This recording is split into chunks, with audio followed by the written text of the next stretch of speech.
All right, Java tutorial series for absolute beginners में हम आज जावा का पहला प्रोग्राम लिखेंगे और उससे पहले हम ये देखेंगे कि जावा प्रोग्राम को लिखने के लिए, उसको कंपाइल करने के लिए और उसको रन करने के लिए क्या क्या प्री रेक्विजिट्स हैं जो आपके सिस्टम में इंस्टॉल होने चाहिए।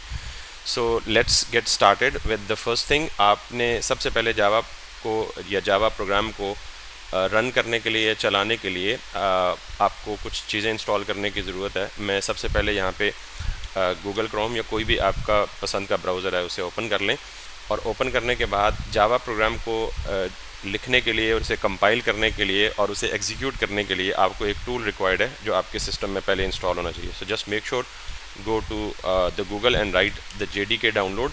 JDK stands for Java Development Kit. ये कुछ सेट ऑफ टूल्स हैं जो कि जावा के प्रोग्राम को लिखने के लिए, कंपाइल करने के लिए, रन करने के लिए इस्तेमाल होते हैं। इसके बगैर आप जावा का कोई भी प्रोग्राम सिस्टम पर रन नहीं कर सकते। So just go to this first website that appears on the Google और यहाँ पे जाने के बाद ये आप ओरेकल की ऑफिशियल वेबसाइट पे आ जाएंगे।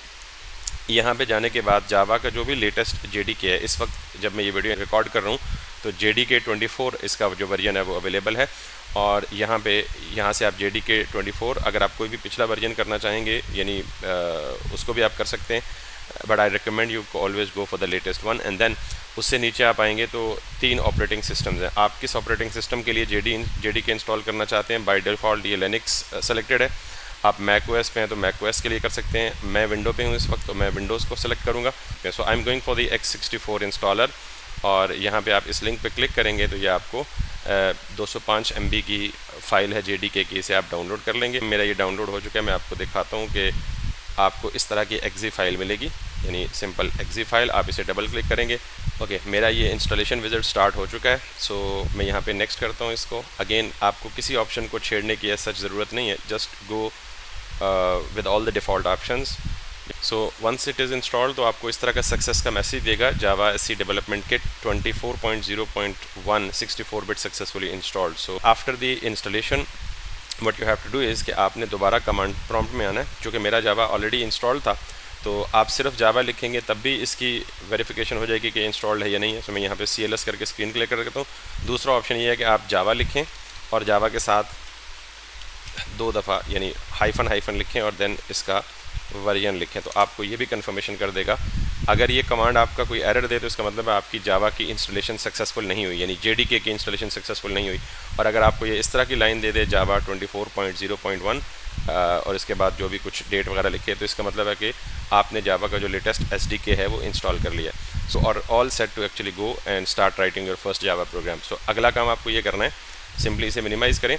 तो जावा का प्रोग्राम लिखने के लिए आपको कोई कोड एडिटर चाहिए। आप सिंपल नोटपैड में भी जावा का प्रोग्राम लिख सकते हैं। आप बहुत सारे टूल्स मार्केट में अवेलेबल हैं, उनमें से कोई भी टूल यूज़ करके जावा का प्रोग्राम लिख सकते हैं। हम जो टूल ये यूज़ करेंगे और मैं रेकमेंड करूँगा आपको जस्ट फॉर द बिगिनर्स, जब हम एडवांस में जाएंगे तो हम इंटेलिजे आइडिया और जो मॉडर्न टूल्स हैं उन पर, ये ज़्यादा एडवांस टूल्स हैं जावा के लिए जो जावा की बहुत अच्छी सपोर्ट देते हैं, उन पर शिफ्ट हो सकते हैं। But for the time being हम कहेंगे सिंपल जाके गूगल पर लिखें VS कोड। ये भी एक प्रोफेशनल टूल है, बहुत ज़्यादा प्रोफेशनल लोग इसे यूज़ करते हैं। सो आप जाके लिखिएगा VS कोड। VS यानी विजुअल स्टूडियो और विजुअल स्टूडियो कोड, ये 2 डिफरेंट चीज़ें हैं, इसलिए आप मेक श्योर करें कि विजुअल स्टूडियो नहीं बल्कि विजुअल स्टूडियो कोड डाउनलोड कीजिएगा। सो यहाँ पे आप क्लिक करेंगे तो आप यहाँ पे इसके लैंडिंग पेज पे आ जाएंगे। यहाँ पे सिंपली डाउनलोड फॉर विंडोज़ करेंगे तो ये भी आपको उसी तरह जैसे JDK केस में आपको एक सिंपल एक्जी फाइल दी है, ये भी आपको एग्जीक्यूटेबल फाइल देगा। आप उसे डाउनलोड करके वंस अगेन उसका भी इंस्टॉलेशन विजिट यानी एक्जी फाइल पे डबल क्लिक करके नेक्स्ट करके अपने सिस्टम में इंस्टॉल कर लीजिएगा। सो मेरे पास ये ऑलरेडी इंस्टॉल्ड है, so I am not going to do it again. तो अब मैं VS कोड की इंस्टॉलेशन को कंफर्मेशन करनी है। Okay, once VS code is installed आपको क्या करना है, सिंपली स्टार्ट मेन्यू में जाना है और यहाँ पे लिखना है VS कोड। तो जब आप VS कोड लिखें तो मेक श्योर यहाँ आप ओपन पे क्लिक करें और ओपन पे क्लिक करने के बाद आपके सामने इस तरह की VS कोड की विंडो आ जाएगी। मैंने इसकी थीम को ब्लैक रखा हुआ है, आपके पास हो सकता है कि ये थीम ब्लैक कलर के बजाय वाइट कलर की आ जाए, दैट्स ऑल फाइन। आप थीम हमेशा यहाँ से जाके चेंज कर सकते हैं। फाइल के आइकन में जाके प्रेफरेंस में जाके यहाँ से थीम में जाके कलर में जाएं और यहाँ से आप लाइट कर लें। हो सकता है आपके पास जो VS कोड हो वो इस तरह का दिखे, तो मैं चूँकि डार्क थीम में ज़्यादा काम करता हूँ, दैट्स माय प्रेफरेंस, तो मैं इसे let me keep it back to the dark theme. So once it is open आप लेफ़्ट साइड पे देखें, ये बहुत सारे आपको आइकन्स नज़र आ रहे हैं। इनमें से हर एक आइकन का एक मखसूस काम है। आपके पास इतने सारे आइकन्स नहीं नज़र आएंगे क्योंकि मैंने बहुत सारी एक्सटेंशंस की हुई हैं, तो that's why I am seeing all these icons. But make sure ये कंफर्म है कि आपके पास ये पहले 3-4 तरह के आइकन्स आ सकते हैं, स्पेशली यहाँ से लेके यहाँ तक। सो जस्ट आपको यहाँ पे क्लिक करना है और यहाँ पे क्लिक करने के बाद अभी ये कह रहा है नो फोल्डर ओपन, यानी VS कोड में अभी तक आपने कोई फोल्डर भी ओपन नहीं किया हुआ। सो this is what your VS code interface will look like.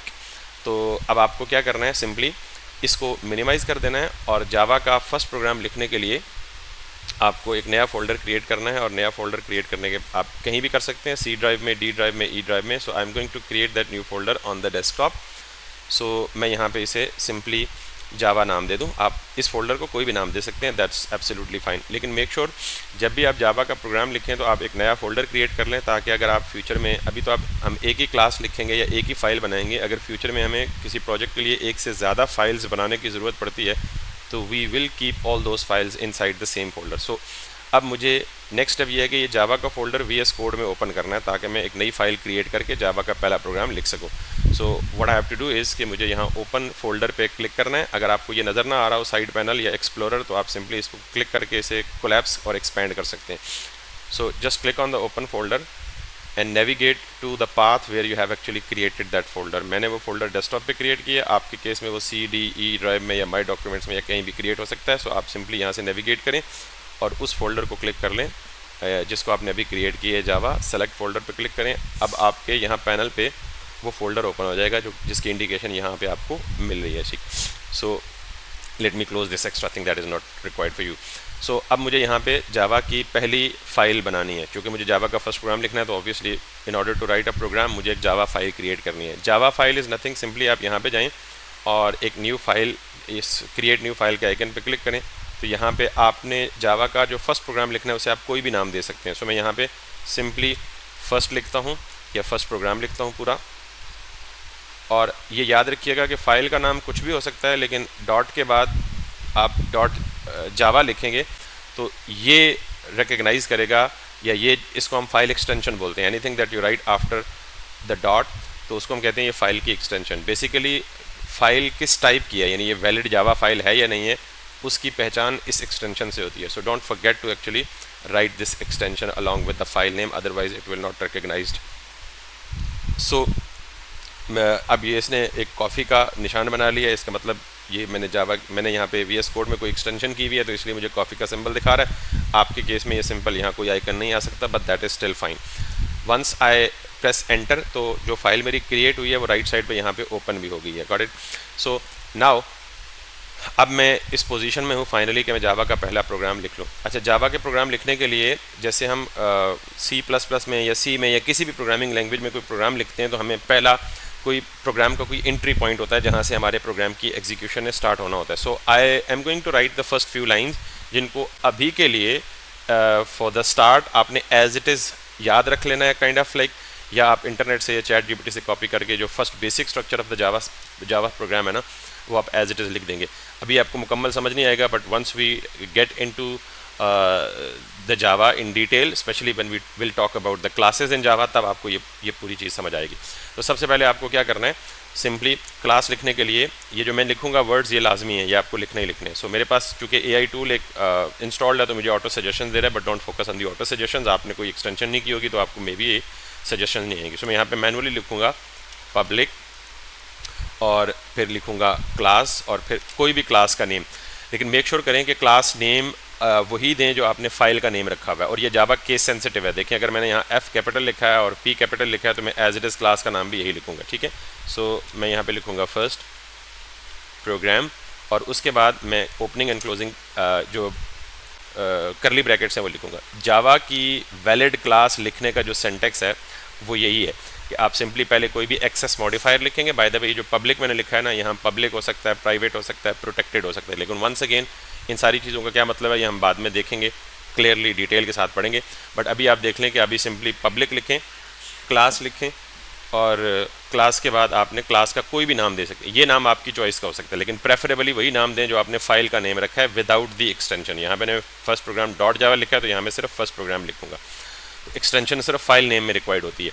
उसके बाद मुझे इस फाइल के अंदर एक फंक्शन लिखना है। हर क्लास के अंदर फंक्शंस या प्रॉपर्टीज़ हो सकती हैं, यानी डाटा मेंबर्स या मेंबर फंक्शंस हो सकते हैं। अगेन आपको ये जो पहला फंक्शन है ये लाजमन एज इट इज़ लिखना है। सो जस्ट फॉलो मी, उसको एक्सप्लेन ऑब्वियसली करूँगा। सो पब्लिक स्टैटिक, अगेन मेरी ये सजेशंस पे आप फोकस ना करें बिकॉज मैं बार बार बता चुका हूँ कि मैंने एक एक्सटेंशन की हुई है। सो जस्ट आप जब ट्रेन हो जाते हैं तो आप रैपिड डेवलपमेंट के लिए इन एक्सटेंशंस को इंस्टॉल करते हैं ताकि आपका टाइम सेव हो सके।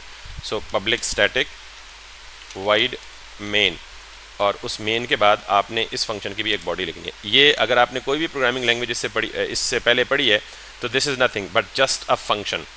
तो मैंने पब्लिक स्टैटिक क्यों लिखा पीछे, पब्लिक का क्या मतलब है, स्टैटिक का क्या मतलब है, वॉइड का क्या मतलब है, इन सारी चीज़ों को एक्सप्लेन करूँगा। लेकिन ये फंक्शन का नाम है और पहला फंक्शन जो आप लिखेंगे जावा में उसका नाम हमेशा मेन रहेगा। ठीक, इसके अंदर आपने सिंपली स्ट्रिंग लिखना है। Make sure Java case sensitive है और आपने ये जो स्ट्रिंग लिखना है that should be in a और that should be starting with a capital letter. ठीक है, सो मैं इसे स्ट्रिंग लिखूँगा और साथ में यानी मैंने ये एक आर्ग्यूमेंट लिया है, यूँ समझ लें कि एक वेरिएबल डिक्लेयर किया है या अरे डिक्लेयर किया है जिसका नाम मैंने args रखा है और इसकी टाइप जो है वो स्ट्रिंग है, यानी सिंपली इट्स अ अरे ऑफ टाइप स्ट्रिंग।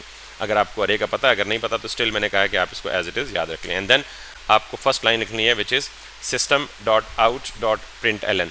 तो आपको ये लाइन एज इट इज़ लिखनी है। जावा में जब भी आपको आउटपुट पे कोई चीज़ डिस्प्ले करनी होती है, कोई स्ट्रिंग, कोई नंबर, कोई वेरिएबल, तो आपको system.out.println इस स्टेटमेंट को बार बार आप देखेंगे जावा के अंदर, पूरी जावा के अंदर। So this is our first complete program जो कि हमने जावा में लिखा है। नाउ इनमें से आई स्टिल अज्यूम कि आपको कोई भी वर्ड की समझ नहीं आई होगी but that still is fine. हम आज का जो एजेंडा है वो ये है कि हम जावा का एनवायरनमेंट सेटअप करें और जावा का पहला प्रोग्राम लिख के उसे एग्जीक्यूट करके देखें। उसके बाद we will start explaining each and every bit of this program that we have actually written. So now मैं इस प्रोग्राम को रन करता हूँ। रन करने से पहले मुझे पता है कि जावा का कोई भी फाइल, जावा की कोई भी फाइल या जावा का सोर्स कोड डायरेक्टली एग्जीक्यूट नहीं होता अनलेस कि जब मैं इसे पहले कंपाइल ना कर लूँ। कंपाइल का मतलब ये है कि जावा का कोड हाई लेवल लैंग्वेज में लिखा होता है, सो मशीन उस हाई लेवल लैंग्वेज में लिखे गए कोड को डायरेक्टली समझ नहीं पाती। सो जावा के कोड को मुझे एग्जीक्यूट करने के लिए पहले इसे कंपाइल करना पड़ता है। तो जावा का कंपाइलर सोर्स कोड को क्लास फाइल में कन्वर्ट करेगा जिसके अंदर बाइट कोड होगा। ठीक है, सो अभी के लिए बाइट कोड को यही समझें कि it's a low level code which machine can understand directly. वैसे बाइट कोड की काफ़ी ज़्यादा डिटेल हो सकती है but that's the simplest way. So अब मुझे ये फाइल को कंपाइल करना है। तो कंपाइल करने के लिए आप कीबोर्ड से Ctrl+J प्रेस करेंगे तो आपके बॉटम पे ये टर्मिनल ओपन हो जाएगा। बाय द वे ये टर्मिनल की शक्ल भी मेरी इस तरह से कलरफुल इसलिए आ रही है कि मैंने एक थर्ड पार्टी गिट बैश का टूल इंस्टॉल किया हुआ है। तो आपके पास, आप यहाँ पे जाएँ, यहाँ पे एक छोटा सा ड्रॉप डाउन नज़र आएगा राइट साइड पे और यहाँ पे आप कमांड प्रॉम्प्ट सेलेक्ट कर लें तो आपके सिस्टम में ये कमांड प्रॉम्प्ट इस तरह दिखेगी। सो मैं इसे CLS करके स्क्रीन क्लियर कर देता हूँ जो कुछ भी स्क्रीन पे है। सो अब मैं जिस फोल्डर को मैंने यहाँ ओपन किया हुआ है जावा नाम से, वही फोल्डर मेरा इस कमांड टर्मिनल में भी ओपन है जावा। तो मैं यहाँ पे लिखूँगा सिंपली जावा सी। जावा सी का मतलब I want to actually send the signal to the Java compiler, जो कि ऑब्वियसली JDK के अंदर होता है। तो उसको मैं सिग्नल सेंड कर रहा हूँ कि जो यहाँ मैं फाइल नेम लिखूँगा अगला, फॉर एग्जांपल फर्स्ट प्रोग्राम और .java लिखूँगा। तो ये जावा सी का मतलब है कि मैं JDK के अंदर मौजूद जावा कंपाइलर को सिग्नल भेज रहा हूँ कि मेरे इस प्रोग्राम को कंपाइल कर दो। कंपाइल का मतलब कंपाइलेशन क्या करेगा, ये देखेगा इस प्रोग्राम में कोई एरर है, अगर कोई इशू या प्रॉब्लम होगा तो वो एरर देगा और अगर कोई प्रॉब्लम नहीं होगा तो ये सक्सेसफुली यहाँ पे एक नई फाइल बना देगा जिसका नाम फर्स्ट प्रोग्राम ही होगा लेकिन उसकी एक्सटेंशन .class होगी जिसके अंदर ये बाइट कोड आएगा। So if I run this command तो यहाँ पे मेरा कोई एरर नहीं आया, सक्सेसफुली कमांड चल गई। यानी अगर कुछ भी ना आए, सिंपल ब्लैंक वही लाइन दोबारा आ जाए तो उसका मतलब आपका ये जो कोड है ये सक्सेसफुली कंपाइल हो चुका है। तो कंपाइल होने के बाद आपको ये इस तरह फर्स्ट प्रोग्राम .class की फाइल देगा। आपको इस फाइल को ओपन करके देखने की बिल्कुल ज़रूरत नहीं है, just now you can run the Java program. So उस जावा प्रोग्राम को रन करने के लिए आपको सिंपली यहाँ पे अब लिखना है जावा। अब दोबारा जावा सी नहीं लिखना, जावा सी सिर्फ फाइल को कंपाइल करने के लिए लिखना होता है। सो हम एक दफ़ा कंपाइल कर चुके हैं, अब हमने उस प्रोग्राम को एग्जीक्यूट करना है ताकि हम उसका आउटपुट देख सकें कि हमें जावा का ये प्रोग्राम आउटपुट क्या दे रहा है। So once I write this Java, तो उसके बाद मुझे सिर्फ और सिर्फ ये फाइल नेम लिखना है। यानी तो इसके साथ ये जब मैंने फर्स्ट प्रोग्राम लिखा तो ये ऑटोमेटिकली किसको पिक करेगा, क्लास फाइल को पिक करेगा, जावा के सोर्स प्रोग्राम को पिक नहीं करेगा। सो जावा फर्स्ट प्रोग्राम का मतलब है कि जो कंपाइल होकर मेरे पास क्लास फाइल हुई है अब उसको चला दो। वंस आई डू दिस, तो जब मैं एंटर प्रेस करूँगा तो मुझे हेलो वर्ल्ड का मैसेज आया और यही मैसेज मैंने यहाँ पे लिखा था कि system.out.println में मुझे हेलो वर्ल्ड दिखा दे। सो जावा में आई नो कि this is a very basic program but I am targeting the absolute beginners who didn't write even the first program ever in the Java. So this is how actually you set up the environment, you write the first Java program and you compile it and you run it. I hope कि ये बड़ा easy होगा. Next programme में हम यहाँ से आगे चलेंगे और ग्रेजुअली जावा को थोड़ा थोड़ा एडवांस की तरफ लेके जाएंगे. Thank you very much.